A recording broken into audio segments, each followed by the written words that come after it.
Why is it that Russia has not attacked Ukraine when Ukraine had the third biggest nuclear arsenal in the world? Why is it that in those days Russia was keeping it quiet and nobody cared about what the politics in Ukraine were? But when Putin came to power, when Putin leveled Grozny to the ground, which should be a big red flag for the international community, when they killed thousands of Chechens, when they put down their desire for freedom from the Russian terrorist state in the most brutal way possible, the world should have noticed, but the world did not care. When they invaded Georgia, with very silly excuses of supposedly Georgia wanted to invade Russia and take over Russia, and instead Russia took over Abkhazia and South Ossetia in Georgia, and blamed the Georgians for that, the world did not care. When the Russians have annexed Crimea and started a war in Donbass, the world did not care.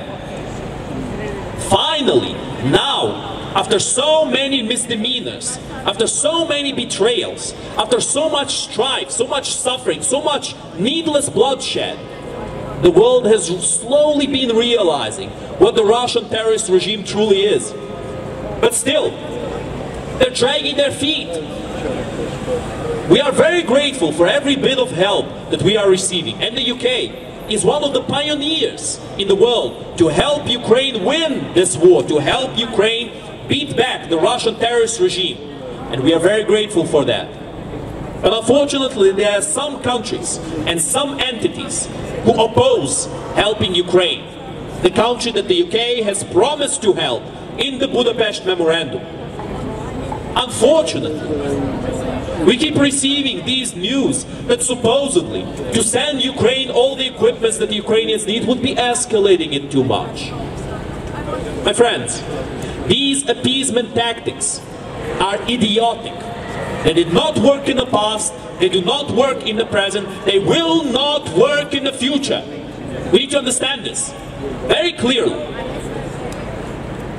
The only thing preventing Russia from using nuclear power, from using their nuclear weapons, is the fear of inevitable and overwhelming retaliation by the West.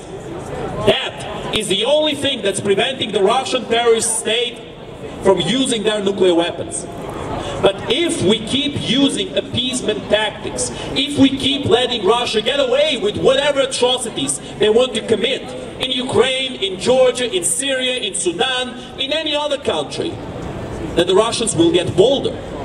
Then the Russians will lose that fear of using nuclear weapons. They will not see it as a taboo anymore. As we've mentioned before, the RT CEO herself has encouraged the Russian terrorist regime on dropping a nuke on Siberia to test it. And of course, the Siberian people were outraged. They did not want to have a nuke dropped in their lands. Although Siberia is sparsely populated, there would 100% be thousands of people who would suffer with such an endeavor. And then, this individual, this stupid individual, the CEO of RT, one of the biggest Russian propagandist channels, by the way, she actually tried to justify her opinions. Because in reality, it's the evil West who's the enemy of the Russian people. Well, just a day ago, she was offering to nuke another part of Russia just to test the weapon. So what does that say about how the Russians themselves see their people? A country that cares for their people will try to protect them. A country that cares for their people will try to save them, to prevent them from suffering. Russia will never do that. Russia weaponizes their people. Russia weaponizes their ethnicity. Russia weaponizes their language. They weaponize their oil. They weaponize their gas. And most importantly, they saber rattle with their nuclear weapons. And this is something that no country on earth has done to the extent that the Russian terrorist regime has.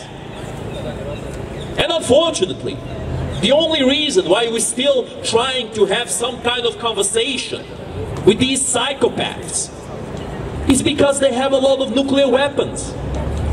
But my friends, we have to see reality as it is. It's not appeasement tactics that has stopped the Russian terrorist regime from using nukes before. It was fear. The fear of retaliation from the West. It sounds terrible, and it's a terrifying idea that fear is the only thing preventing the world from ending.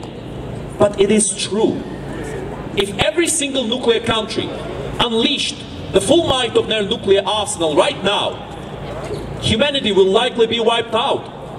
And I say likely, because of course there's many places in the world that have very large underground facilities. So some people might survive.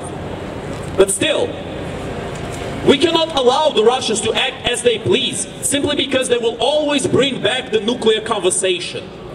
What does that mean?